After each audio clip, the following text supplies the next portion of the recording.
देवी शिवा का दक्ष को वरदान देना। ब्रह्मा जी कहते हैं, मुनि, संयत चित्त वाले दक्ष के इस प्रकार स्तुति करने पर महेश्वरी शिवा ने स्वयं ही उनके अभिप्राय को जान लिया, तो भी दक्ष से इस प्रकार कहा, दक्ष, तुम्हारी इस उत्तम भक्ति से मैं बहुत संतुष्ट हूं। तुम अपना मनोवांछित वर मांगो, तुम्हारे लिए मुझे कुछ भी अदेय नहीं है। जगदम्बा की यह बात सुनकर प्रजापति दक्ष बहुत प्रसन्न हुए और उन शिवा को बारंबार प्रणाम करते हुए बोले। दक्ष ने कहा, जगदम्बे, महामाए, यदि आप मुझे वर देने के लिए उद्यत हैं तो मेरी बात सुनिए और प्रसन्नता पूर्वक मेरी इच्छा पूर्ण कीजिए। मेरे स्वामी जो भगवान शिव हैं, वे रुद्र नाम धारण करके ब्रह्मा जी के पुत्र रूप से अवतीर्ण हुए हैं। वे परमात्मा शिव के पूर्ण अवतार हैं, परंतु आपका कोई अवतार नहीं हुआ, फिर उनकी पत्नी कौन होगी? अतः शिवे, आप भूतल पर अवतीर्ण होकर उन महेश्वर को अपने रूप लावण्य से मोहित कीजिए। देवी, आपके सिवा दूसरी कोई स्त्री रुद्रदेव को कभी मोहित नहीं कर सकती, इसलिए आप मेरी पुत्री होकर इस समय महादेव जी की पत्नी होइए। इस प्रकार सुंदर लीला करके आप हर मोहिनी बनिए। देवी, यही मेरे लिए वर है। यह केवल मेरे ही स्वार्थ की बात हो ऐसा नहीं सोचना चाहिए, इसमें मेरे ही साथ संपूर्ण जगत का भी हित है। ब्रह्मा, विष्णु और शिव में से ब्रह्मा जी की प्रेरणा से मैं यहाँ आया हूँ। प्रजापति दक्ष का यह वचन सुनकर जगदम्बिका शिवा हंस पड़ी और मन ही मन भगवान शिव का स्मरण करके यूं बोली। देवी ने कहा, तात, प्रजापति दक्ष, मेरी उत्तम बात सुनो।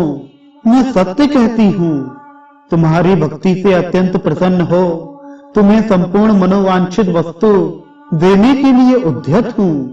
दक्ष, यद्यपि मैं महेश्वरी हूँ, तथापि तुम्हारी भक्ति के अधीन हो तुम्हारी पत्नी के गर्भ से तुम्हारी पुत्री के रूप में अवतीर्ण होंगी, इसमें संशय नहीं है। अनघ, मैं अत्यंत दुस्सह तपस्या करके ऐसा प्रयत्न करूंगी जिससे महादेव जी का वर पाकर उनकी पत्नी हो जाऊं। इसके सिवा और किसी उपाय से कार्य सिद्ध नहीं हो सकता, क्योंकि वे भगवान सदाशिव सर्वथा निर्विकार हैं, ब्रह्मा और विष्णु के भी सेव्य हैं तथा नित्य परिपूर्ण रूप ही हैं। मैं सदा उनकी दासी और प्रिया हूँ। प्रत्येक जन्म में वे नाना रूपधारी शंभु ही मेरे स्वामी होते हैं। भगवान सदाशिव अपने दिए हुए वर के प्रभाव से ब्रह्मा जी की भ्रुकुटी से रुद्र रूप में अवतीर्ण हुए हैं। मैं भी उनके वर से उनकी आज्ञा के अनुसार यहाँ अवतार लूंगी।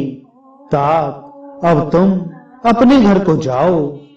इस कार्य में जो मेरी दूती अथवा सहायिका होगी उसे मैंने जान लिया है। अब शीघ्र ही मैं तुम्हारी पुत्री होकर महादेव जी की पत्नी बनूंगी। दक्ष से यह उत्तम वचन कहकर मन ही मन शिव की आज्ञा प्राप्त करके देवी शिवा ने शिव के चरणार बिंदु का चिंतन करते हुए फिर कहा, प्रजापति, परंतु मेरा एक प्रण है, उसे तुम्हें सदा मन में रखना चाहिए। मैं उस प्रण को सुना देती हूँ, तुम उसे सत्य समझो, मिथ्या ना मानो। यदि कभी मेरे प्रति तुम्हारा आदर घट जाएगा, तब उसी समय मैं अपने शरीर को त्याग दूंगी, अपने स्वरूप में लीन हो जाऊंगी, अथवा दूसरा शरीर धारण कर लूंगी। मेरा यह कथन सत्य है। प्रजापति, प्रत्येक सर्ग या कल्प के लिए तुम्हें यह वर दे दिया गया। मैं तुम्हारी पुत्री होकर भगवान शिव की पत्नी होंगी। मुख्य प्रजापति दक्ष से ऐसा कहकर महेश्वरी शिवा उनके देखते देखते वहीं अंतर्धान हो गईं। दुर्गा जी के अंतर्धान होने पर दक्ष भी अपने आश्रम को लौट गए और यह सोचकर प्रसन्न रहने लगे कि देवी शिवा मेरी पुत्री होने वाली हैं।